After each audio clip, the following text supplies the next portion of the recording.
Waalaikumsalam warahmatullahi wabarakatuh. Alhamdulillah wa syukurillah wa salatu wassalamu ala sayyidina habibina syafi'ina maulana Muhammadin sallallahu alaihi wasallam. Amma ba'd. Ibu-ibu dan bapak sekalian, marilah kita menundukkan kepala sejenak, membersihkan pikiran kita yang mungkin masih belum bersih, melunakkan jiwa kita yang belum lembut, melapangkan dada kita yang masih sumpah, meluruskan pikiran kita yang masih bengkok, memutihkan masa lampau kita yang mungkin gelap gulita. Mari kita memasrahkan diri kita sepenuhnya kepadanya. Mari kita serahkan urusan ini sepenuhnya kepadanya. Tidak sanggup kita menyelesaikan urusan ini. Serahkan yang Maha Kuasa. Wala hawla wala quwwata illa billah. Apalah artinya kita yang dhaif ini? Apalah artinya kita semuanya? Gak ada apa-apanya. Maka kita memohon kasih sayangnya Allah, ridhanya Allah lah yang kita mohon. Semoga kelemahan kita bisa ditutupi. Semoga kita dapat berkahnya. Ala hadhihi niyah wa ala kulli niyatin salih. Al-Fatihah. A'udzu billahi minasyaitonir rajim. Bismillahirrahmanirrahim. Alhamdulillahi rabbil alamin. Arrahmanir rahim. Maliki yaumiddin. Iyyaka na'budu wa iyyaka nasta'in. Ihdinas siratal mustaqim. Siratal ladzina an'amta 'alaihim ghairil maghdubi 'alaihim waladdallin. Amin. Hari ini Bapak Ibu sekalian, kita melanjutkan rangkaian rukun muhasabah. Sudah pernah kita bahas satu, membandingkan antara nikmat Allah yang dianugerahkan kepada kita dan perbuatan buruk atau kejahatan yang dilakukan. Pada saat bersamaan kita nggak pernah dicoba atau dijewer. Itu ada istidraj. Istidraj ialah kutukan putih. Ya. Kalau kutukan hitam itu musibah. Inilah hijab-hijab putih. Jadi bukan cuma kegelapan yang bisa menjatuhkan orang. Terang yang menyilaukan pun juga bisa menjatuhkan orang. Maka itu kita bermohon agar kita jatuh dengan gelap gulitanya hati dan cahaya kilauan hati itu. Dua-duanya bisa menjatuhkan orang. Karena itu, mari kita mohon kepada Allah Subhanahu wa Ta'ala. Semoga pada pagi hari ini kita mendapatkan jalan lurus itu, siratal mustaqim itu, sehingga kita tidak terjebak di dalam jalan al-maghdub dan jalan ad-dhalin. Ala hadhihi niyah. Al-Fatihah. A'udzu billahi minasyaitonir rajim. Bismillahirrahmanirrahim. Alhamdulillahi rabbil alamin. Arrahmanir rahim. Maliki yaumiddin. Iyyaka na'budu wa iyyaka nasta'in. Ihdinas siratal mustaqim. Siratal ladzina an'amta 'alaihim ghairil maghdubi 'alaihim waladdallin. Amin.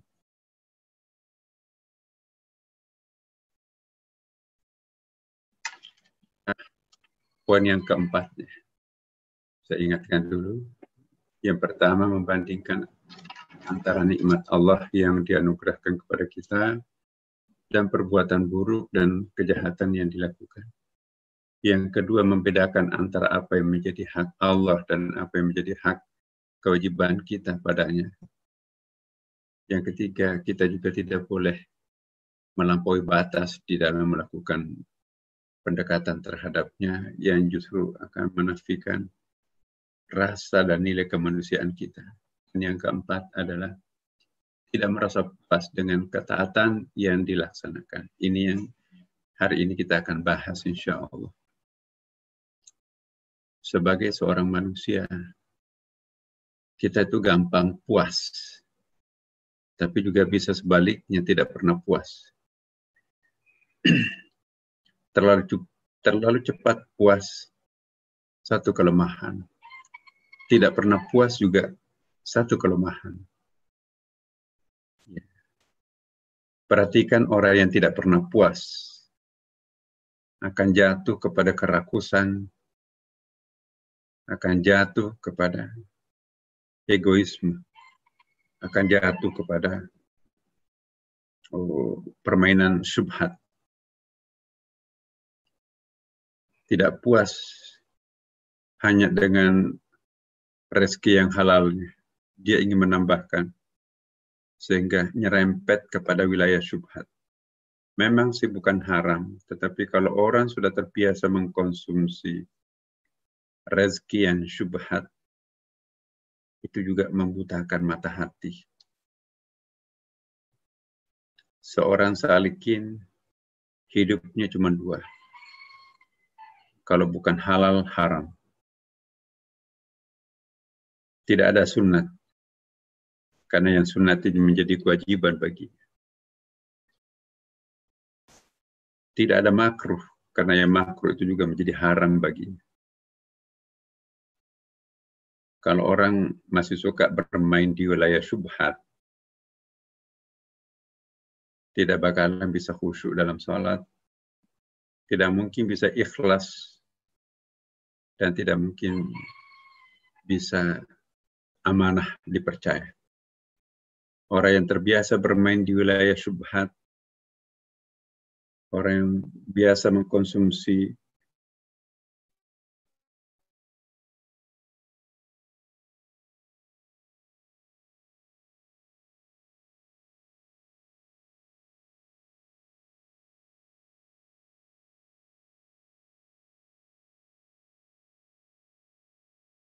makruh yang sudah haram dia, maka orang ini nanti akan menjadi tentram. Enak belajarnya. Baru dipancing sedikit sudah tembus cahaya itu. Baru satu baris, dua baris pada halaman buku yang dibaca. Udah paham semua isinya satu halaman itu. Baru dihafal 2-3 kali. Ayat itu sudah dihafal permanen. Kenapa? Sudah tidak ada syubhat dan sudah tidak ada makruh yang ikut mengambil kapling dalam relung-relung batin pikirannya. Lalu hijrah. Tidak ada lagi sunat. Yang sunat dan mustahab lainnya itu dijadikannya sebagai sebuah kewajiban. Itu cuma sunat kok, nggak wajib. Tapi bagi yang bersangkutan, mewajibkan dirinya hal yang sunat, itu bukan gulu, bukan melampaui batas. Orang pemula akan menganggap itu melampaui batas. Tapi bagi orang yang langganan dengan cahaya Tuhan, sudah hilang kamus sunat itu. Bahkan sudah hilang kamus wajib itu. Sunat wajib itu menyatu, berubah menjadi sebuah kenikmatan, enjoyable, pleasure, kenikmatan. Jadi dia melakukan ketaatan itu karena hobi. Dia melakukan ketaatan itu karena kesenangan. Dia melakukan ketaatan itu sama sekali tidak ada kesan beban. Yang ada kesan nikmat, enjoy. Puncak daripada segala kenikmatan ialah manakala orang itu melaksanakan ketaatannya kepada Tuhan. Kalau orang sudah seperti ini, hilanglah wajibnya ibadah itu. Hilanglah sunat-sunat itu. Yang ada adalah kesenangan. Kalau dia tidak sholat, belum plong, meninggalkan ibadah sunatnya, ada yang salah. Tapi begitu dia melakukan ketaatan itu, dengan penuh persiapan, jauh sebelum salat, sebelum azan, sudah siap menanti azan, di atas sajadahnya, bukan salat akhir waktu.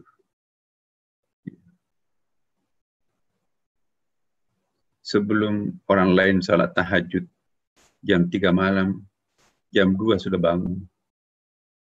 Kenapa? Karena istirahat yang paling nikmat bagi seorang pencari Tuhan, para salikin, ketika ia duduk tafakur di atas salat.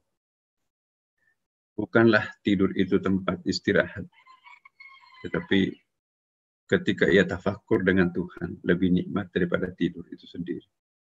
Orang yang menikmati ketaatan, ada keajaiban. Kenapa? Karena dia tidak akan pernah merasa ngantuk. Kalau ada orang salat tahajud, keesokannya masih ngantuk, berarti ketaatannya itu dipaksakan, ketaatannya itu beban. Tapi kalau orang sedikit tidur malamnya, tetapi tidak terganggu kegiatan siang harinya, energetik, dan tidak akan ada masalah, maka itulah orang yang mencapai puncak.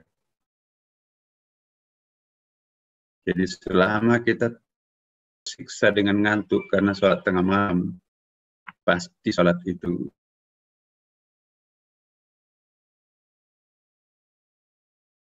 tidak khusyuk, pasti sholat itu beban. Manakala kita sudah terbebani dengan rasa lapar pada saat kita puasa Senin Kamis, maka kita itu belum menikmati puasa. Kalau orang sudah merasakan, nggak ada bedanya puasa dan tidak puasa. Itu menikmati puasa. Dan orang seperti ini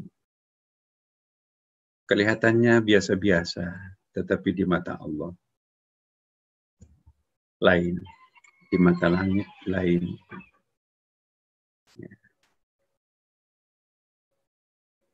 Jadi cuma perlu saya hati-hati menyampaikan di sini, karena begini, tidak merasa puas dengan ketaatan yang dilaksanakan. Kalau orang nggak pernah merasa puas, bisa terancam kehilangan rasa syukur. Tapi kalau orang itu terlalu cepat puas, ya, itu nanti juga bisa terancam dengan rasa angkuh. Ya, dia menepuk dada. Itu masuk kategori al-alim, menepuk dadanya sebagai ahli ibadah, menepuk dadanya sebagai ahli taat, menepuk dadanya sebagai ahli hakikat. Itu kalau orang cepat puas. Tapi kalau orang nggak pernah puas, apalagi kalau itu di bidang materi, itu akan jatuh pada rakus, akan jatuh kepada apa yang disebut dengan pada pertemuan kita yang lalu itu dengan al-gulu. Gulu itu memaksakan dirinya sendiri seolah-olah memperkosa badannya untuk beribadah kepada Allah. Hujan deras di tengah corona, tetap memaksakan diri ke masjid hanya karena ingin memperoleh pahala. Ini tidak bisa kita fahami, sebab kalau dia memaksakan diri itu al-gulu. Tapi tidak bisa kita samakan orang. Ada orang yang mungkin karena habitnya. Habit itu apa? Kebiasaannya sudah gitu. Aku nggak merasa tersiksa. Justru di sela-sela hujan inilah aku lewat. Ya. Di tengah-tengah kerumunan virus corona itu aku hadir. Aku tidak merasakan dampak menyulitkan dari ancaman itu. Saking pasrahnya dirinya kepada Allah, para wali, lewat di sela-sela rintikan hujan itu. Tidak basah ketika ia pergi ke masjid. Banyak itu. Bukan cuma satu orang, bukan cerita. Tetesan hujan itu tidak akan membasahi badannya kekasih Allah. Virus corona itu mampir menjadi penonton setia di sekitarnya, tapi tidak akan pernah mengganggu orang itu. Kenapa? Karena dia adalah kekasih Allah. Barang siapa yang mencintai Allah sepenuh hati, maka seluruh makhluknya pun juga akan mencintainya dan tidak akan pernah mencelakakannya, tidak akan pernah memberatkannya. Itu. Selamatlah Nabi Ibrahim dari lautan api. Kata api, aku tidak tega membakar kekasihku dan kekasih Tuhanku.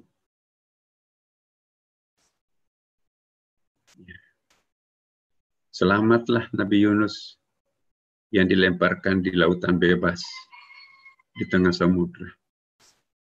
Kata para ikan hiu, ikan paus, aku tidak mungkin menyaksikan kekasihku dan kekasih Tuhanku tenggelam di dalam kerajaanku. Digotonglah Nabi Yunus sampai ke pantai.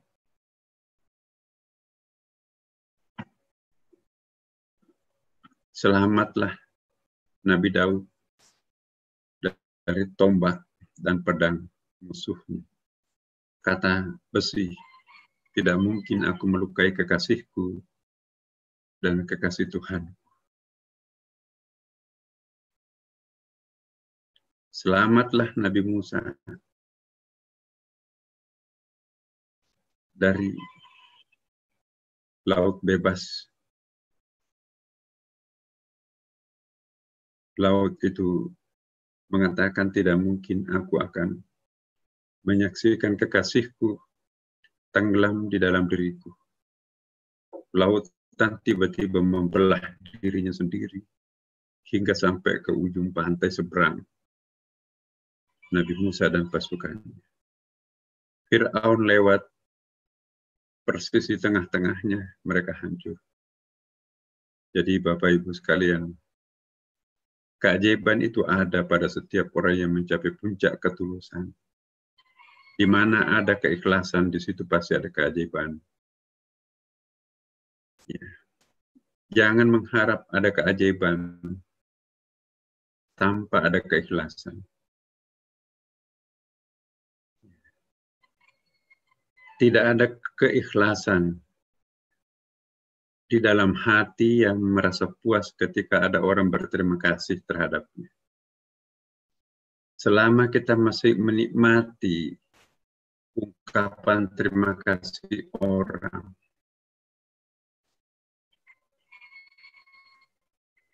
walau itu tersembunyi dalam lipatan hati kecil kita yang sangat dalam, maka itu gugurlah puncak keikhlasan itu.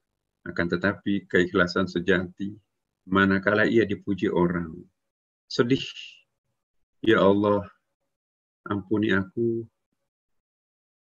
mereka salah alamat memuji. Mestinya dipuji adalah engkau. Bukankah prestasi ini darimu? Mereka seharusnya memuji engkau. Aku bukan seperti apa yang mereka duga. Tapi kalau kita masih bangga pada saat dipuji orang, pertanda matinya keikhlasan itu. Jadi kita tidak ingin merusak keikhlasan itu dengan cara puas pada saat dipuji orang. Pujian itu adalah hijab-hijab nurani. Hijab nurani itulah yang paling banyak menjatuhkan para pencari Tuhan di tingkat menengah atas.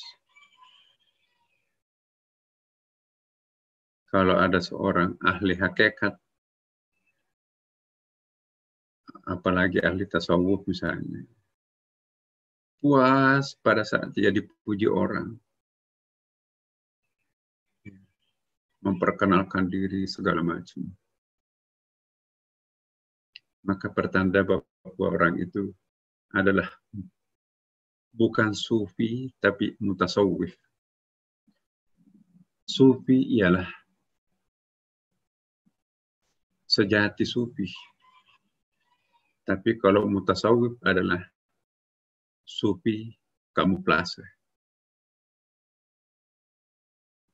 Ya, menipu orang dengan pendekatan spiritual. Ingat, iblis itu paling lihai menggunakan jubah malaikat.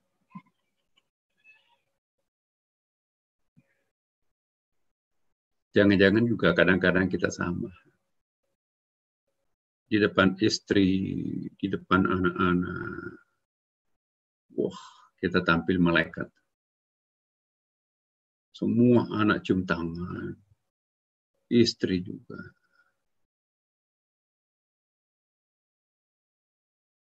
Main telunjuk, ambil itu, ambil ini. Waduh, hebat. Seperti Nabi di dalam sebuah rumah tangga. Tapi di luar sana ternyata iblis besar. Kemampuan bersandiwara orang itu menyebabkan orang keluarganya respect. Tapi mata Allah tidak pernah tidak melihat kenyataan. Malaikat tidak pernah tersembunyi bagi. Wa ma yalfidhu min qawlin illa ladaihi raqibun atid, dan tidak terucap sebuah kata dalam hati melainkan sudah tercatat oleh malaikat raqib dan atid. Jadi teman-teman, kita itu nggak ada apa-apanya. Jangan bangga. Jangan tinggi hati dan jangan puas. Kita nggak boleh puas dalam urusan ketaatan. Di atas langit masih banyak langit. Di dalam kulit masih ada kulit. Jangan-jangan kita menyangka ini isi, padahal itu masih kulit. Karena kulit kadang-kadang mengecoh kita. Mirip dengan isi, padahal masih kulit. Lihatlah bawang merah itu. Kita menyangka kulit, ternyata memang kulit. Akhirnya kita menyangka, oh ini isinya, ternyata masih kulit. Jadi di dalam kulit masih ada kulit. Di dalam kulit masih ada lapisan kulit lainnya. Nah, inilah. Jangan puas. Tapi hati-hati juga. Jangan sampai karena kita terlalu emosional melakukan koreksi diri, sampai mau nekat berubah. Spiritualitas itu tidak boleh dirubah dengan cara revolusi. Politik boleh revolusi. Tapi budaya nggak bisa. Apalagi spiritual. Makanya itu Al-Quran itu turun 23 tahun lamanya. Karena Allah Maha tahu merubah hati seseorang tidak segampang dengan membalik telapak tangan. Tidak segampang dengan merubah pikiran seseorang. 23 tahun lamanya Al-Quran itu turun. Kenapa Tuhan menunda penuntasan Qurannya itu turun sampai memerlukan waktu 23 tahun? Bukankah Allah itu punya kun fayakun? Seperti menginstal Quran di komputer, tidak sampai 1 menit. Ayat, terjemahan, tafsir, dan sumber-sumber lainnya ikut terkopi di situ. Kenapa Quran dari langit 23 tahun? Tidak manusiawi Quran itu kalau turun secara revolusioner, turun secara serentak. Perlu tadarruj, at-tadrij bit tasyri'. Bahasanya Profesor Salman itu. beransur-ansur di dalam menerapkan ketentuan hukum. Orang Arab budayanya peminum. Kalau langsung diharamkan khamar, siapa yang mau ikut agama Islam? Maka itu 4 kali ayat itu secara kronologis turun sampai pamungkasnya. Rijasum min amali syaitani fajtanibuhu. Itu permainan syaitan, kotor. Jauhi. Allah Maha tahu bahwa sistem perekonomian Arab itu ribawi, rentenir, itu sudah membudaya. Kalau langsung kita haramkan riba, siapa yang mau masuk Islam? Maka itu 7 ayat yang turun secara kronologis sampai kepada pamungkasnya. Wa halallahu al-bai' wa harrama riba. Jadi pangkalan pendaratannya dulu dipersiapkan. Itulah yang menjadi ayat-ayat Makkiyah. Lalu landing ayat-ayat hukumnya. Itulah yang disebut dengan ayat-ayat Madaniyah. Pelajaran besar buat kita bahwa kita tidak boleh langsung menerapkan hukum sesuai dengan keinginan kita tanpa harus membaca tingkat kesiapan penggunanya masyarakat. 23 tahun itu bukan waktu pendek. Karena itu merubah mental spiritual itu perlu waktu. Gak boleh seperti kehendak kita. Bangunkan anaknya untuk bangun salat subuh.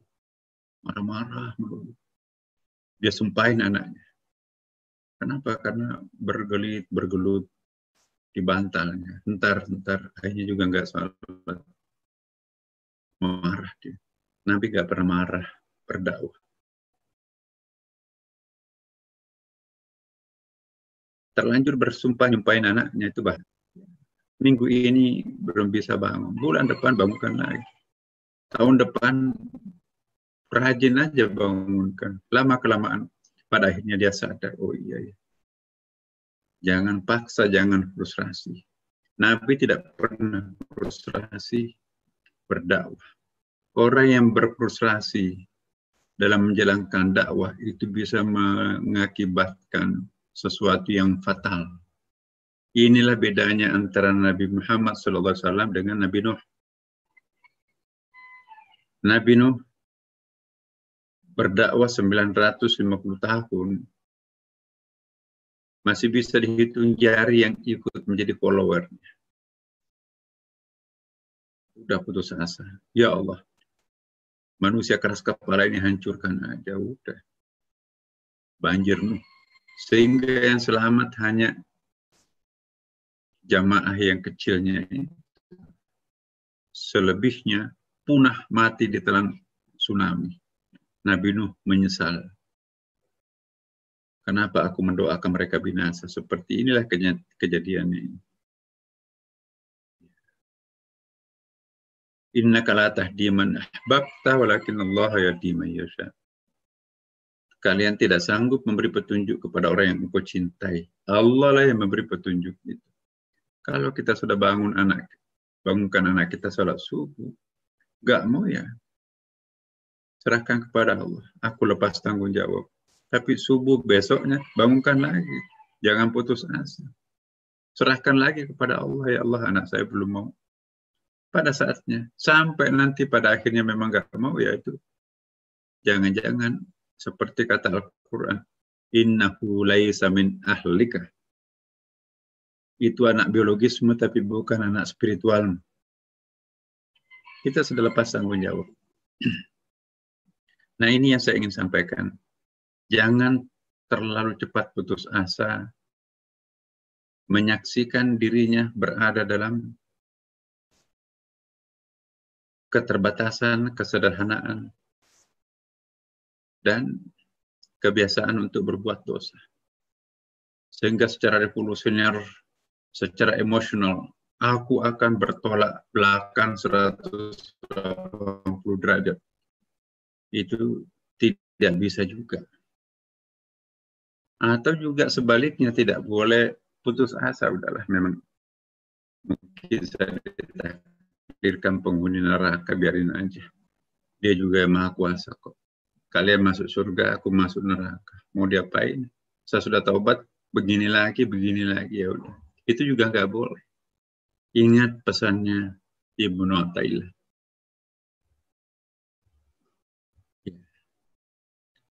Ada yang disebut dengan tajrid dan asbab.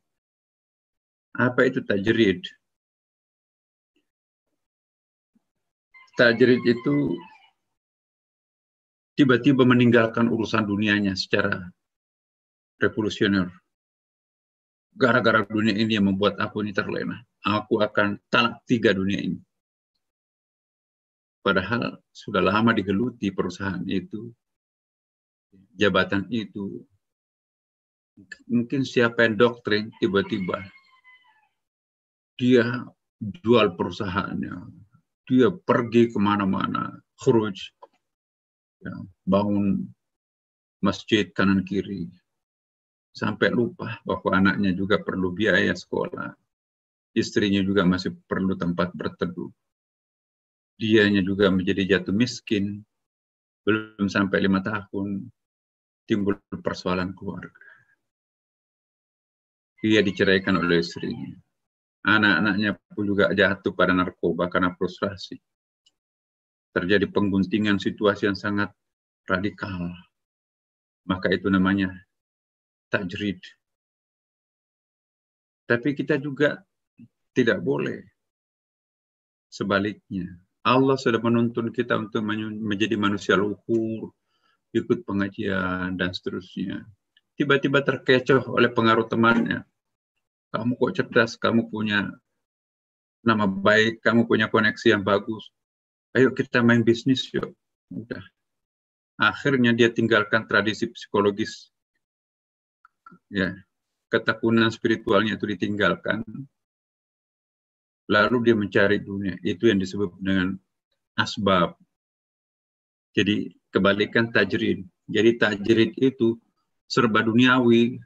Akhirnya dia balik kanan untuk mutar haluan ke urusan akhirat oriented.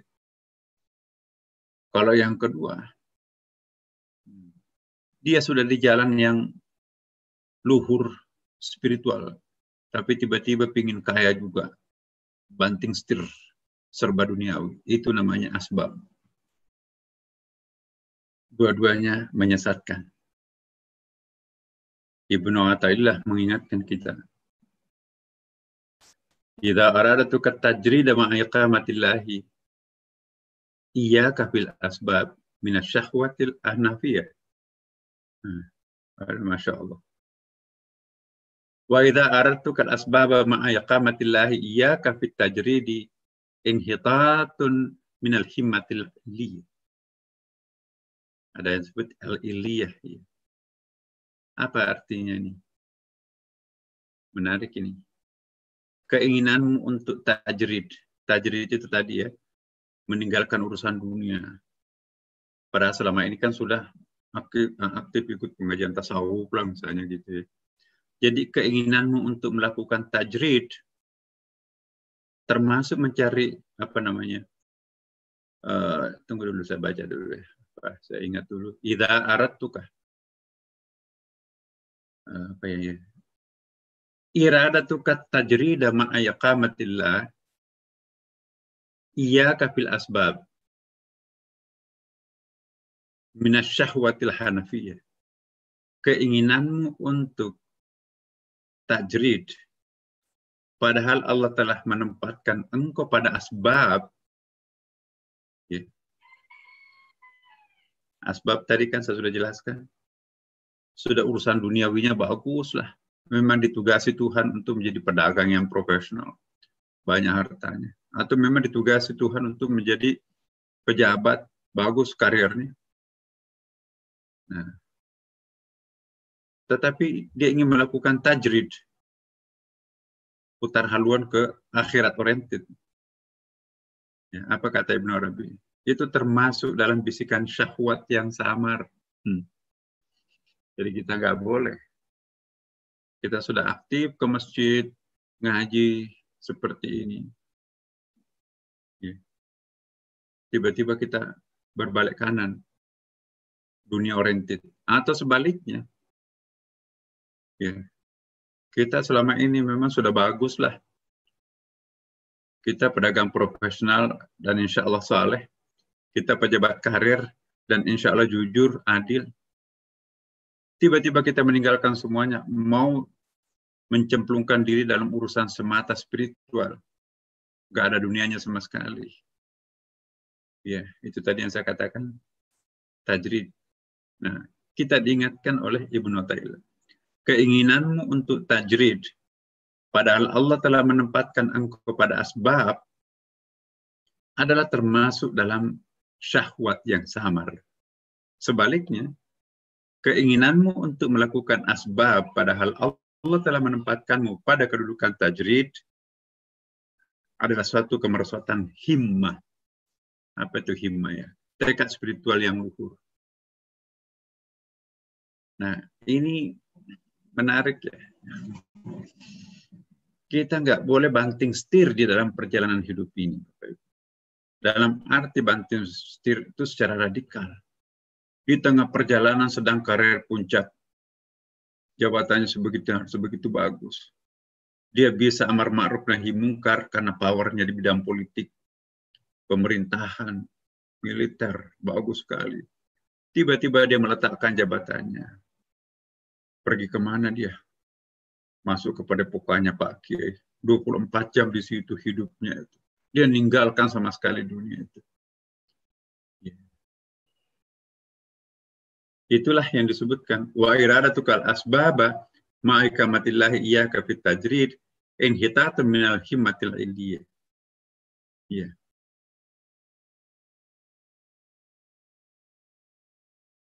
Jadi luar biasa.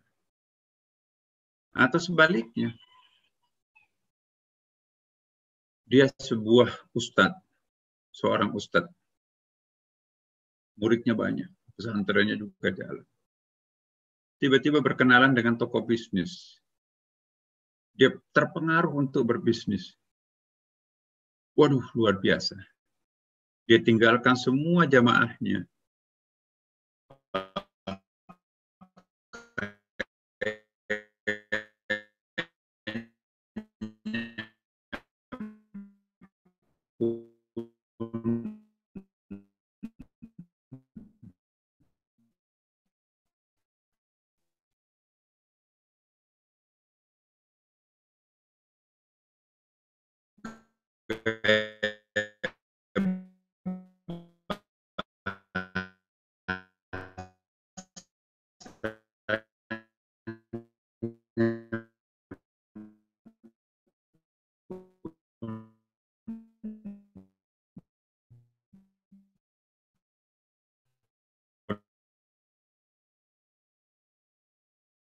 Itu asbab. Atau karimahnya ustaz terpengaruh dia gaya. Jadi secara radikal terjadi perubahan. Hati-hati. Inilah yang diingatkan kita oleh Ibnu Athaillah. Iradatukat tajridi ma'ayaqamatillahi iyyaka fil asbabi minasyahwatil hanafi. Wa iradatul asbab ma'ayaqamatillahi iyyaka fit tajridi inhitatu minal himmatil illiyah. Keinginanmu untuk tajrid, meninggalkan urusan duniawi, ya. Padahal Allah menempatkan engkau pada asbab yang sedemikian tadi, maka termasuk dalam bisikan syahwat yang samar. Itu syahwat spiritual, itu konotasinya negatif. Dia meninggalkan jabatannya untuk masuk santri, putus semua komunitasnya. Itu namanya tajrid, meninggalkan dunianya untuk kepentingan akhiratnya secara radikal, tanpa memperhitungkan akibatnya. Wa iradatukal asbab ma'aikamatillahi iyyaka fit tajridi inhitatu minal himmatil illiyah. Sebaliknya, keinginanmu untuk melakukan asbab, ya, padahal Allah telah menempatkanmu pada kedudukan tajrid, adalah suatu kemerosotan dari himmah, tekad spiritual yang luhur. Ya, tadi itu.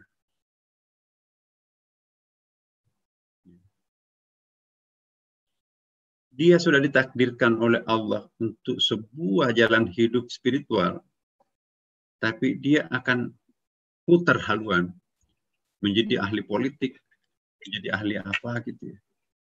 Akibatnya apa yang terjadi? Ya, improvisasi kehidupan. Nah, ini tidak ada istiqamah. Istiqamalah menjadi orang profesional.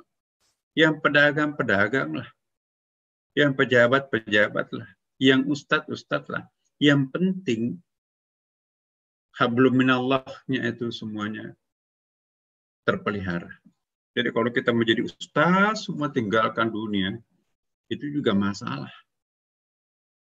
Wala tansah nasibukah, dan jangan melupakan ya urusan dunianya juga kan. Atau sebaliknya, ya.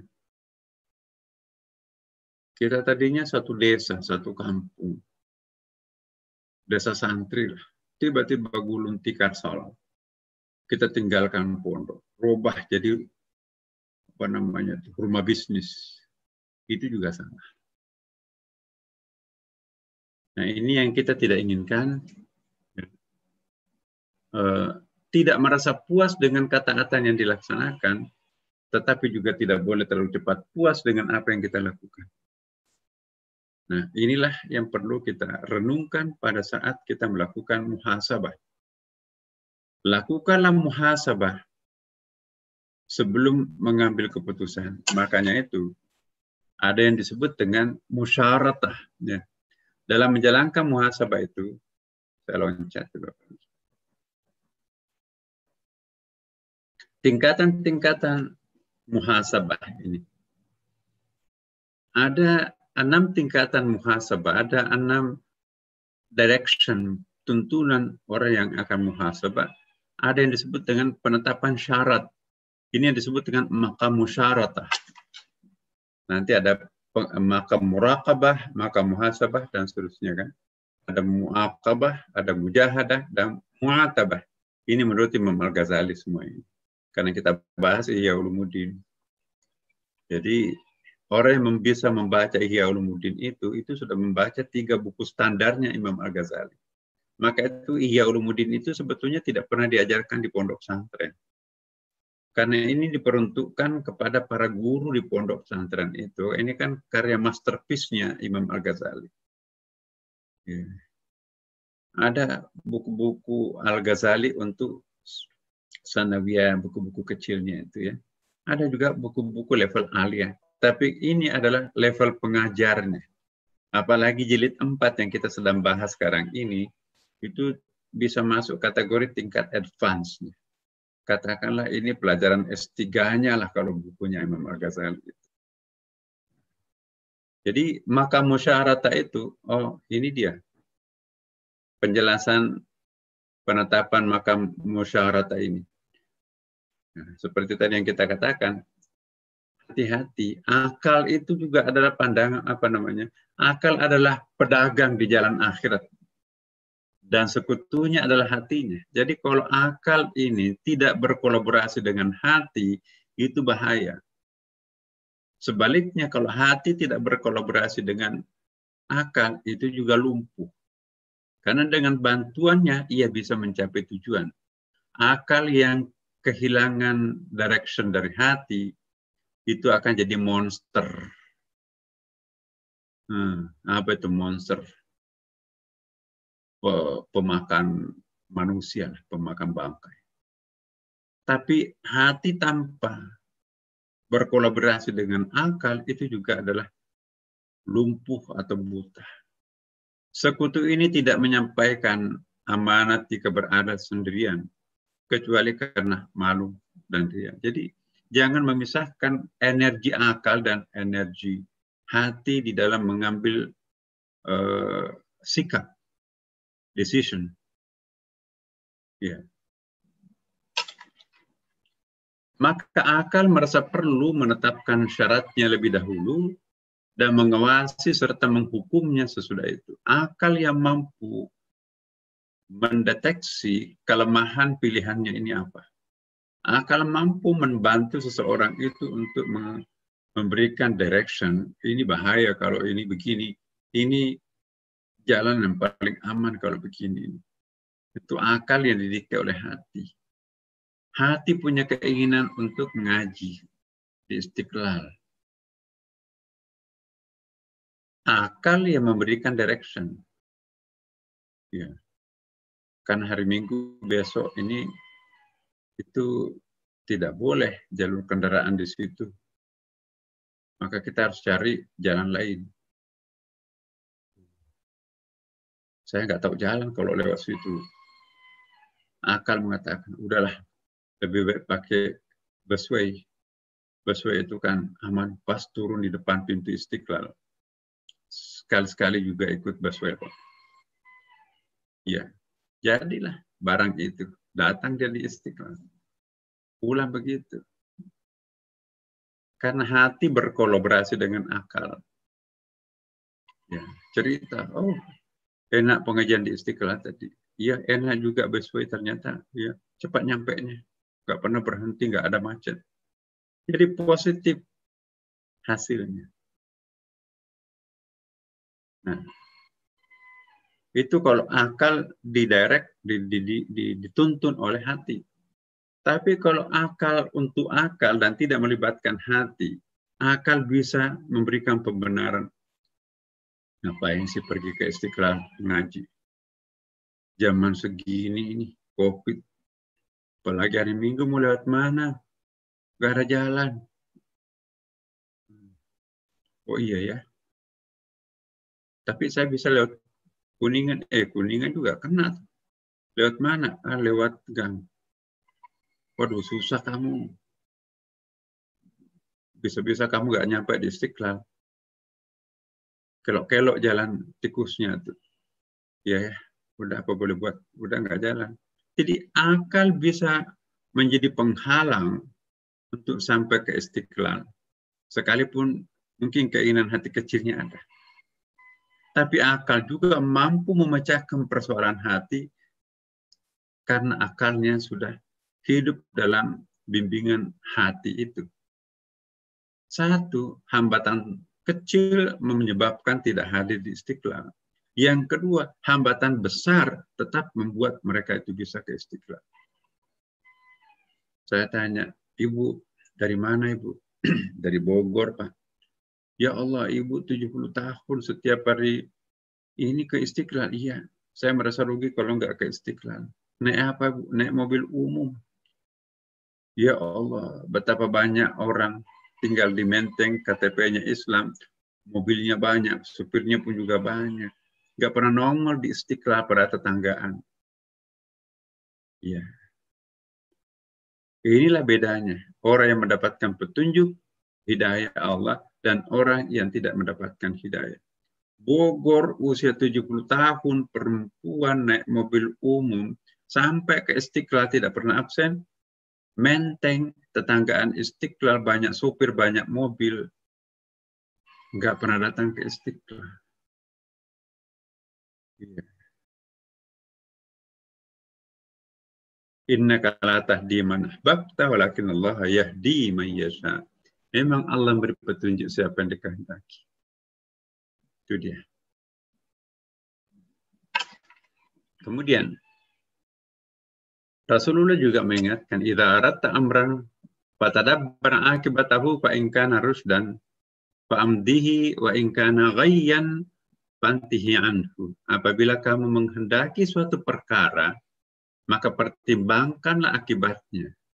Kalau perkara itu benar, maka teruskanlah. Dan kalau itu kesesatan, maka berhentilah daripadanya. Nah itu tadi. Kalau itu adalah tajrid, Allah memberikan tajrid kepada kita, jangan balik haluan menjadi asbab.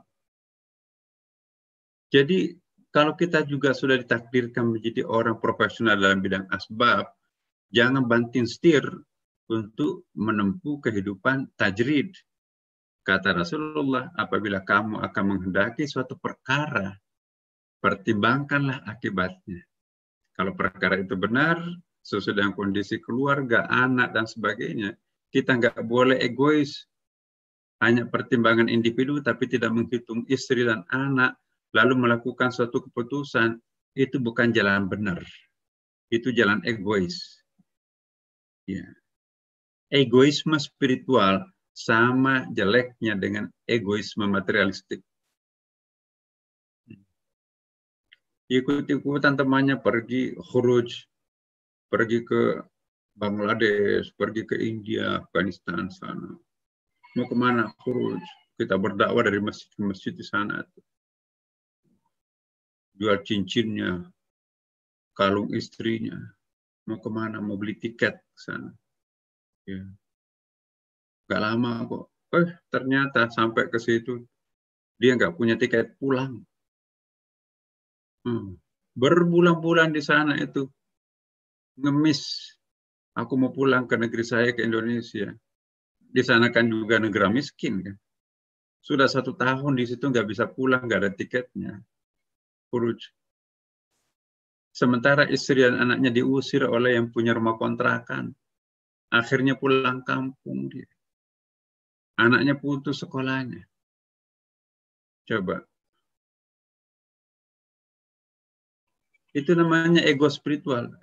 Ingin mencari pahala, melakukan khuruj. Tapi yang terlantar adalah istrinya, anak-anaknya, sekolah anaknya, masa depannya nggak ada. Ini yang keliru dalam beragama. Orang yang keliru beragama mendahulukan yang sunat, menanggalkan yang wajib. Wajib hukumnya untuk menghidupi keluarga, menghidupi anak dan istri. Sunat hukumnya untuk melakukan khuruj. Bahkan bisa haram hukumnya melakukan khuruj kalau menelantarkan anak dan istri hanya untuk mencari kepuasan batin, ikut-ikutan teman-teman pergi ke sana. Kalau orang di sana itu ada depositonya untuk istri anaknya itu, rumahnya juga bukan rumah kontrakan. Ya, mungkin sudah bosan hidup mewah juga. Tapi kalau kita masih dalam keadaan seperti apa adanya, tiba-tiba mau ikut-ikutan dengan mereka. Nah itu mungkin satu yang sunat, satu yang haram. Sunat karena mereka sudah depositokan uang selama 1 tahun seakan khuruj. Ya, udah yang penting ada uang. Itu beres kok. Ikut juga, aku juga mau ikut khuruj. Uang tiketnya juga nggak ada. Motornya dijual. Anaknya nggak ada yang ngantar jemput lagi. Tanya anakmu gimana? Saya serahkan kepada Allah. Nggak begitu caranya. Tawakal kata Rasulullah bukan begitu. Ada seorang Arab pegunungan, katanya begini, kamu taruh di mana untanya? Kata Nabi, saya tawakal ya Rasulullah. Saya serahkan kepada Allah, saya lepaskan. Tidak begitu tawakal. Tawakal, tambatkan untamu di sebuah pohon, lalu serahkan kepada Allah. Itu namanya tawakal. Jadi tawakal itu tidak bisa. Aku pergi ke India, kehidupan anak istri saya itu tergantung Allah. Saya serahkan sepenuhnya. Nah, itu namanya ego-ego spiritual. Tidak bisa. Maka itu Rasulullah mengingatkan kita di sini. Luqman juga, kita tahu ada surah Luqman kan. Sesungguhnya orang mukmin itu apabila ia melihat akibat, maka ia aman daripada penyesalan. Umar juga ada di sini. Umar bin Khattab. Perhitungkan dirimu sebelum kamu diperhitungkan dan timbanglah dirimu sebelum kamu ditimbang dan bersiap-siaplah untuk pameran yang paling besar. Ya, jadi jangan pernah menyesal di dunia maupun di akhirat. Ya. Nah, itu nanti ada makam muraqabah juga. Inilah saya kira Bapak Ibu sekalian, mudah-mudahan ada manfaatnya dan mari kita beragama secara wajar ya, mari kita beragama secara normal dan tidak perlu ikut-ikutan. Akal dan hati itu harus sinergis di dalam menentukan sikap keagamaan kita. Jangan melakukan tajrid, jangan melakukan asbab yang tidak proporsional. Terima kasih. Wassalamualaikum warahmatullahi wabarakatuh.